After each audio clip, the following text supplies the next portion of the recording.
my answer is, what's the good news? What's the upside of a fourth turning? And I said the upside of a fourth turning is that we actually, at the end of it, we actually solve all the problems that we now have in a way that today absolutely no one thinks we'll ever solve.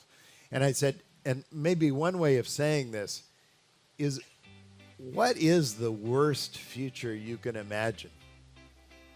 And I think you'd have to say maybe the worst future is take all of today's trends, everything you see over the last 10 years, right, that you see, whatever you're looking at, an indefinite future of that. That's a world without a fourth turning. That's a world in which winter does not happen. Yes. Do you want that? No. No, I don't think any of us. So intellectually, we understand it. And there's actually a fascinating speech. It's actually very famous. Many of you probably heard about it. William James. It was a great kind of pragmatist American philosopher. He gave a speech in 1906 at Stanford University, and it was called The Moral Equivalent of War. I'm sure the moral equivalent.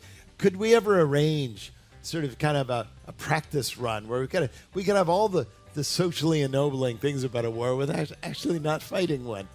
And it's fascinating. And he goes back and he finally admits, even though he hopes we would have one, he was a pacifist. But he says it probably isn't. He said everything we need to remain together as a nation, all the social habits, are forged in war, if we're honest with ourselves.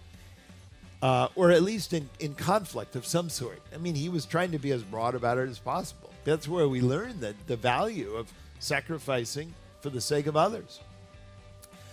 But then he had this fascinating hypothetical question. I think it's really great for what you do and this audience. He said, there's something paradoxical in how we look at this. He said, if you asked Americans right now, would you have preferred that we had never fought the Civil War? Remember, he's saying this in 1906, so that's sort of like, not that long ago.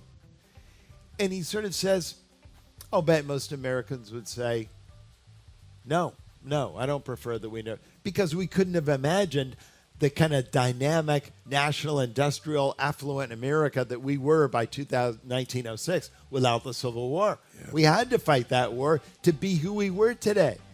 And he says he thinks that almost everyone would say, no, it was actually better we fought that war. And after all, we did do the 13th, 14th, 15th amendments. And, so all of that was good. But then he said something paradoxical. If you polled most Americans today, would you like another one in your near future? Almost all Americans would say no. And he kind of leaves it there as a paradox. But I don't think it's paradoxical at all. It's just like ourselves as individuals. We look back on our life and we think, that horrible experience I had, I was really down in the depths. I didn't know how I was going to go on to the next day. I didn't know how I was going to survive. I didn't know.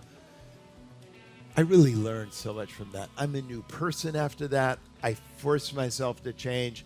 No, I do not wish that I never had that experience. But then you ask most people, well, do you want another experience like that next week? And most people will say, no, I'd rather not. And that's why springtimes last so long too, right? 20 years after that, where people don't want to go through that crap. So that's kind of the analogy, and I think we have to think of ourselves like that. That it's not that we want to be in a fourth turning; it's necessary. Forests need fires. Rivers need floods.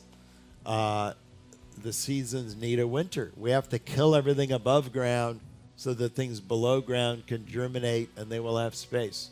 Yes. And that's another thing. We look at America today, we see the inequality. Inequality, by the way, always grows during peacetime. And this is, you go back to the end of the Neolithic Revolution. This has always happened.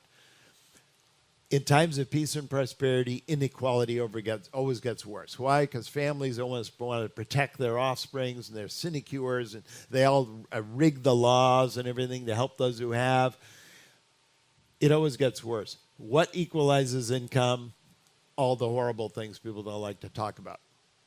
It's the plagues, the famines, the total revolutions, the total wars.